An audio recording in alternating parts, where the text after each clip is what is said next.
Hello everybody and welcome back to Nerdy Miniatures, and in today's video we are back again with another Warhammer mini of the month, and this month it is a Space Wolves figure, specifically a Bloodclaw, which I think turned out really cool.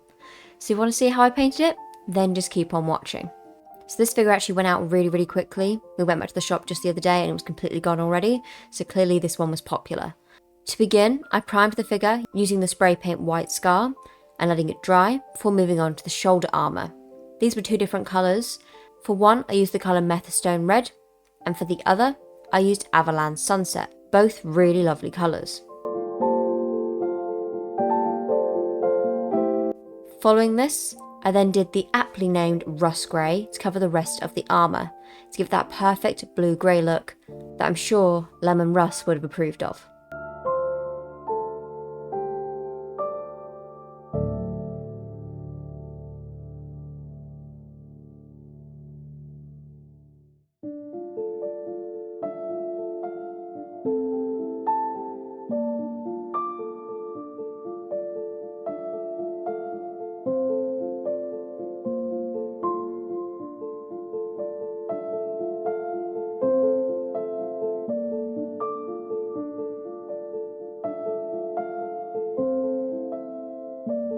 Next, I moved on to the metallics and the brown elements.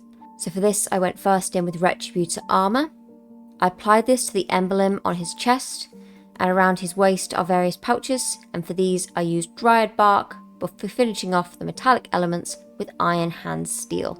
This went onto his belt, the end of his scabbard, and his sword.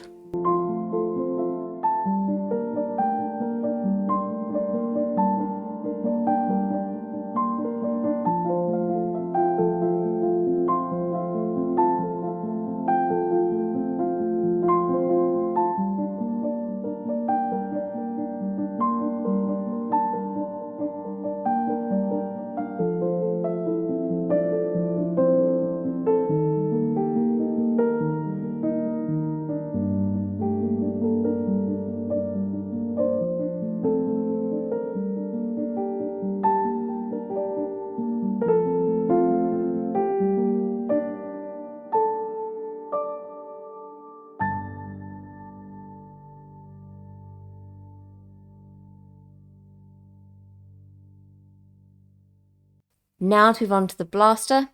For this, I used Dark Reaper, which is a dark bluish grey colour, and Iron Hand steel, just to make it a little bit cooler and also to make sure it matched the figure.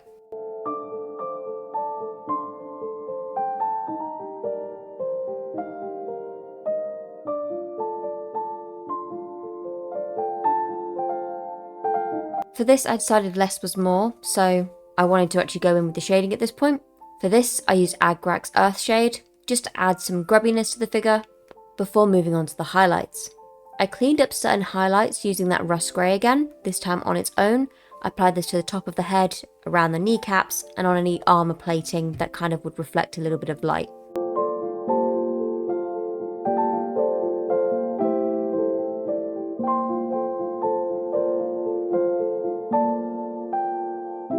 For the red shoulder piece, I used the shade Evil Sunz Scarlet, and use a dry brush. I stippled this across it just to create a little bit more of a scratched up look.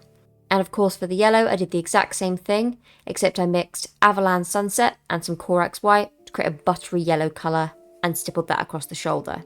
Off camera I then also took some more of that Iron Hand steel and lightly scraped it using that stippling motion across the armour to show where the colour had been chipped off to make this guy look more battle worn. To finish off the base I went in with Abaddon black and then stippled Dawnstone over the top to create a concrete look. But once it was dry, that was it. The figure was all done.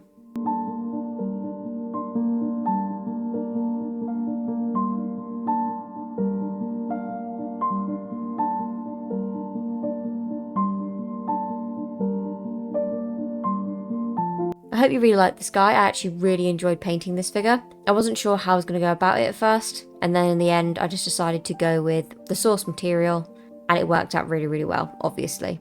That's why those colours exist in the first place. Down in the description you will find two links. The first to Mr. Nerd's channel, so if you enjoy MMOs and action RPGs then please feel free to have a look at that. And if you enjoy all things fantasy lore, then I would highly recommend checking out my channel, where I cover topics like Lord of the Rings, Tolkien, and Warhammer, which I do every Friday. Specifically at the moment I am doing a Horus Heresy series, so that's your cup of tea. Please feel free to stop by and have a look at that. Anyway, that'll be it from me today. Have a wonderful day, or night, wherever you are in the world. And as always, peace out, guys.